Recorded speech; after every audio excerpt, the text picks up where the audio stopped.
Hey, this is Palak Sharma from PDS Studies sector. So today we are going to start with the functions of commercial banks.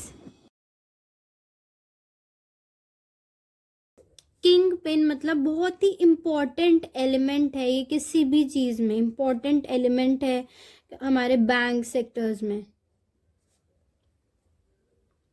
ठीक है, की pin means important element. तो ये important element हमारा commercial bank किस में होगा? Banking sector में। ठीक है, तो इट इज़ अ बैंक की pin of the financial system of the country. Commercial bank जो है वो की पिन है फाइनेंशियल सिस्टम के। हमारी कंट्री में जितने भी फाइनेंशियल सिस्टम्स हैं उनके ये बहुत सारे वैल्यूएबल सर्विसेज प्रोवाइड करता है। It renders many valuable services.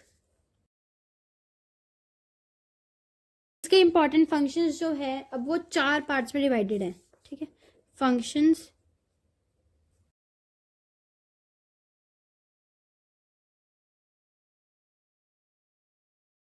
Primary, secondary, social, E banking. अब ये आगे फर्दर पार्ट्स में डिवाइडेड है। तो आज हम इस वीडियो में कवर करेंगे प्राइमरी फंक्शंस को। फंक्शंस 4 टाइप्स के होते हैं। First is credit creating, second cheque payment, advancing loans, advancing deposit, accepting deposits. First one credit creating. इसमें क्या है कि जो कमर्शियल बैंक्स है ना वो क्रिएट करते हैं डिमांड डिपॉजिट्स और हेल्प करते हैं उन्हें सर्कुलेट करने में as a medium of exchange. क्या है इसमें? कमर्शियल बैंक्स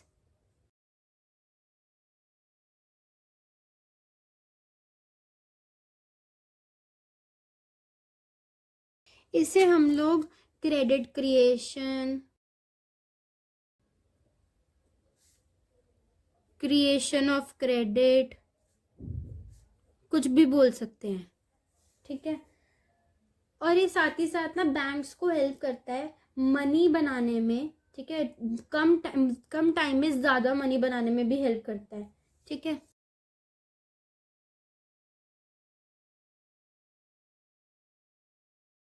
क्या क्या कवर करा है इसके अंदर कि commercial banks create demand deposits and help in circulating it as a medium of exchange.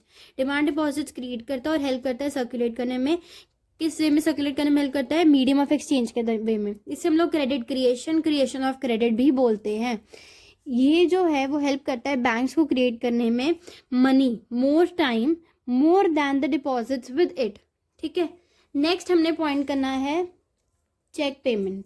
कि जो चेक है ये एक नेगोशिएबल इंस्ट्रूमेंट है, सबसे पॉपुलर इंस्ट्रूमेंट है जो कि कस्टमर्स के बीच में यूज किया जाता है। ये एक मेन क्रेडिट इंस्ट्रूमेंट है,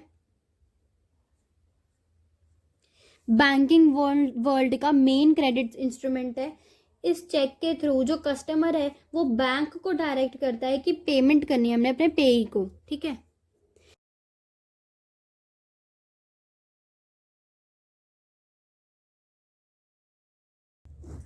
इसके अंदर हमने क्या क्या कवर करा है कि नेगोशिएबल इंस्ट्रूमेंट है, मेन क्रेडिट इंस्ट्रूमेंट है बैंकिंग वर्ल्ड का। बैंक को कस्टमर डायरेक्ट करता है पेमेंट करने के लिए, किसको? पेई को। ये चेक पेमेंट में। अब हमने नेक्स्ट पॉइंट करना है एडवांसिंग लोन्स। इसमें क्या है कि जो बैंक है उसके पास पैसा कहाँ से आता है? अगर पैसा आएगा तो ही तो वो लोन में दे सकता है, तो उसके पास पैसा कहाँ से आता है? डिपॉजिट से। ठीक है, अब जो उसके पास पैसा है डिपॉजिट से वो आधा तो अपने कैश रिजर्व्स में रख लेता है, कभी जैसे इमरजेंसी में यूज हो गया तो, और आधा पार्ट वो लोन्स एडवांस कर देता है, लोन्स दे देता है लोगों को। ठीक है, डिपॉजिट आया उसका हाफ उसने रख दिया कैश रिजर्व में और बाकी उसने यूज कर दिया as loan, providing loan.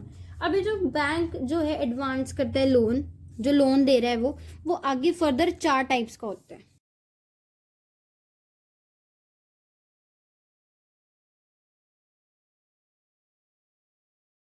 Cash credit, overdraft, demand loan, term loan. Cash credit में क्या है कि जो बोरोवर है उसे अलाउड है कि वो अपना अमाउंट जो है विड्रॉ करवा सकता है। जैसे उसने कुछ अमाउंट दिया है, उससे कुछ डिपॉजिट करवाया है।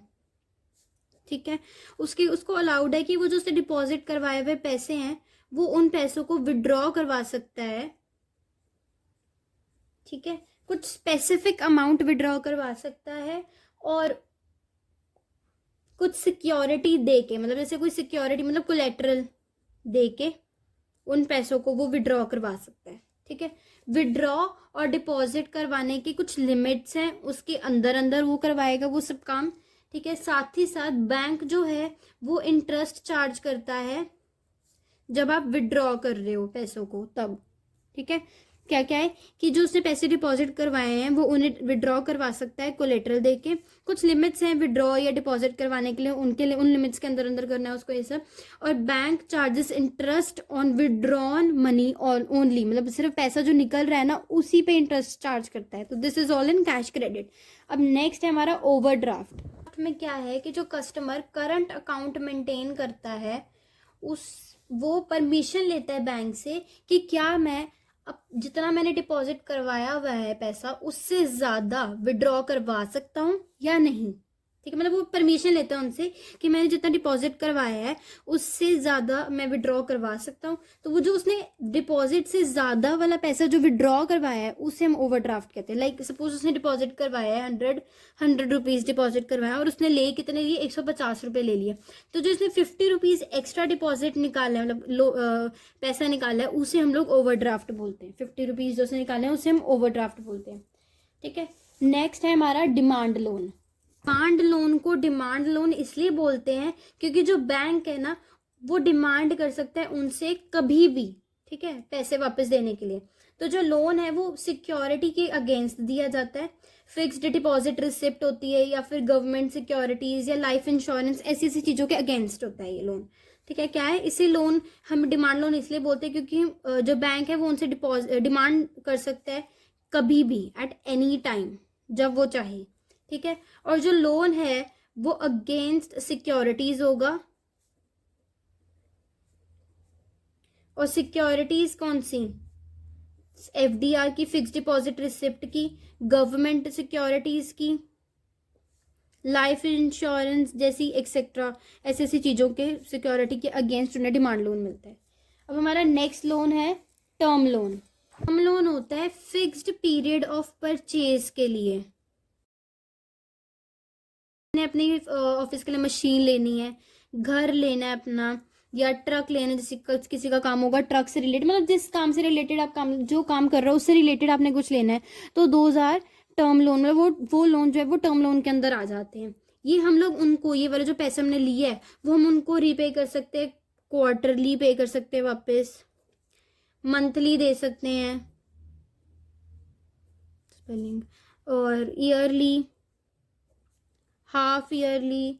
ठीक है, इंस्टॉलमेंट्स पे दे सकते हैं। क्या है कि वो हमने जैसे कोई भी चीज़ जो हमारे काम से रिलेटेड है हम वो ले रहे हैं या फिर अपना घर ले रहे हैं, उन लोन्स को हम लोग टर्म लोन बोलते हैं। और उन टर्म लोन को हम लोग वापस रिपे कर सकते हैं monthly, quarterly, yearly, half yearly में। ठीक है, ये सब था हमारा एडवांसिंग लोन के अंदर। एडवांसिंग लोन के अंदर 4 लोन आए थे, cash credit, overdraft, demand loan और टर्म लोन, जो कि हम कवर कर चुके हैं। अब हमारा फोर्थ जो है फंक्शन वो बचा है एक्सेप्टिंग डिपॉजिट्स।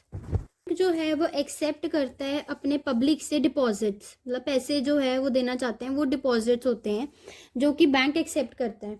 लोग अब जो डिपॉजिट्स हैं वो पे करते हैं उनकी कन्वीनियंस के अकॉर्डिंग, मतलब जैसे कोई बंदा 100 रुपये दे सकता है तो वो 100 रुपये डालता है हर महीने, या कोई बंदा 1000 दे सकता है, लाख रुपए डाल सकता है, तो वो अपनी अपनी कन्वीनियंस के अकॉर्डिंग बंदे पैसे पे करते हैं।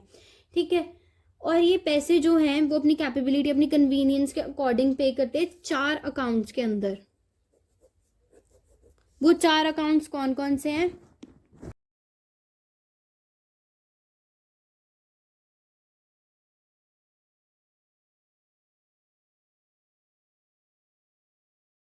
क्या क्या है? Fix time deposit account, current demand deposit account, saving deposit account, recurring deposit account. Fix time deposit account के अंदर क्या होता है कि इसके अंदर हम डिपॉजिट करते हैं फिक्स्ड पीरियड के अंदर, मतलब एक फिक्स पीरियड के बाद डिपॉजिट करते हैं। जैसे अब कोई मंथली बेसिस पे कर रहा है, कोई वीकली बेसिस पे उसमें डाल रहा है, डिपॉजिट कर रहा है, तो ऐसे ऐसे होते हैं। फिक्स्ड पीरियड उनका एक बना होता है, उसके अकॉर्डिंग वो डालते हैं। डिपॉजिटर जो डिपॉजिट कर रहा है उसे एक डिपॉजिट रिसिप्ट मिलती है। रिसिप्ट के अंदर नेम ऑफ डिपॉजिटर, अमाउंट उसने कितनी डिपॉजिट करी है वो, रेट ऑफ इंटरेस्ट उसे कितना मिलेगा वो, और कितने टाइम पीरियड में उसने उसको डिपॉजिट करना है वो। मतलब name of depositor, amount deposited, rate of interest और टाइम पीरियड ऑफ डिपॉजिट, ये सब चीजें उसमें मेंशन होती है किसमें, डिपॉजिट रिसिप्ट के अंदर। ये जो डिपॉजिट रिसिप्ट है ये नॉन ट्रांसफरेबल होती है।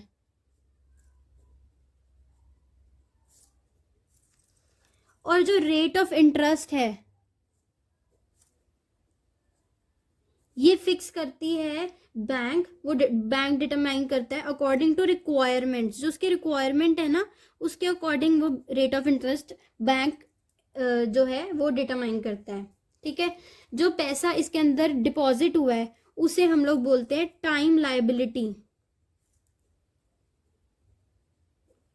Money deposited in bank is also called time liability of bank. इसमें जो हमने पैसे डिपॉजिट कर रहे हैं वो टाइम लायबिलिटी है बैंक की। तो हमने इसमें क्या क्या कवर करा है, फिक्स टाइम डिपॉजिट अकाउंट के अंदर की फिक्स पीरियड में हमें उसको डिपॉजिट करना होता है, डिपॉजिट रिसिप्ट मिलती है जिसके ऊपर हमारा name of depositor, amount deposited, rate of interest और टाइम पीरियड ऑफ डिपॉजिट, ये 4 चीजें होती हैं। ये डिपॉजिट रिसिप्ट जो है वो नॉन ट्रांसफरेबल होती है। रेट ऑफ इंटरेस्ट जो है वो डिटरमाइन करता है बैंक उसकी रिक्वायरमेंट्स के अकॉर्डिंग, और जो पैसे हम डिपॉजिट कर रहे हैं उसे टाइम लाइबिलिटी बोलते हैं बैंक की। ठीक है, अब हमारा नेक्स्ट डिपॉजिट अकाउंट है वो है current demand deposit account. Demand deposit account के अंदर क्या होता है कि जो डिपॉजिटर है वो अपना पैसा कभी भी या कितने भी टाइम, मतलब कितनी भी बार अपना डिपॉजिट करवा सकता है। लाइक क्या है, डिपॉजिटर जो है क्या था कि फिक्स पीरियड के बाद ही उसको डिपॉजिट करवाना है, बट इसमें ऐसा नहीं है। डिपॉजिटर जो है वो कितनी भी बार अपना पैसा जो है वो डिपॉजिट करवा सकता है और विड्रॉ भी करवा सकता है। ठीक है, जब भी वो चाहे। जर्नली इसके अंदर बिजनेस क्लास वाले जो बंदे होते हैं जो बिजनेस करते हैं वो वाले लोग आते हैं, वो लोग डिपॉजिट करते हैं इसके अंदर। इंटरेस्ट जो है वो, रेट ऑफ इंटरेस्ट जो है वो जो बैंक है वो देता ही नहीं है। ठीक है, इस अकाउंट पे जर्नली इंटरेस्ट जो है बैंक पे नहीं करता है। टोटल अमाउंट कम होती है मिनिमम रिक्वायर्ड से। ठीक है, बैंक सर्विस चार्जेस लेता है इन लोगों से। अगर जो उनकी टोटल अमाउंट जो वो पे कर रहे हैं वो मिनिमम रिक्वायर्ड से कम है तो बैंक चार्ज करता है इनसे सर्विस चार्ज। मनी इसमें जो जैसे इन्होंने विड्रॉ कर सकते हैं कभी भी जैसे भी, तो इनको मेनली ये लोग जो विड्रॉ है वो चेक से ही करना पड़ता है। ठीक है, और मनी इसके अंदर जो डिपॉजिट होता है उसे हम बोलते हैं डिमांड लाइबिलिटी ऑफ बैंक। क्या क्या है कि डिपॉजिटर जो है वो डिपॉजिट कर सकता है मनी कभी भी जितनी मर्जी बार, विड्रॉ भी कर सकता है। बिजनेस क्लास वाले लोग ही इसके अंदर ज़्यादातर डिपॉजिट करवाते हैं। इंटरेस्ट जो है वो बैंक इसमें नहीं देता है। अमाउंट जो है, टोटल अमाउंट जो है वो मिनिमम रिक्वायर्ड से कम होगी तो उन्हें सर्विस चार्ज देना पड़ेगा। ये विड्रॉ चेक से ही कर सकते हैं। और इसमें जो पैसा डिपॉजिट होता है उसे हम डिमांड लाइबिलिटी बोलते हैं। इसमें हम क्या बोलते थे, टाइम लाइबिलिटी। ठीक है, टाइम से रिलेटेड टाइम लाइबिलिटी, डिमांड से रिलेटेड डिमांड लाइबिलिटी। ठीक है, अब नेक्स्ट है हमारे इसके अंदर saving deposit account. Saving deposit account के अंदर क्या है कि स्मॉल सेविंग्स को ये इनकरेज करता है।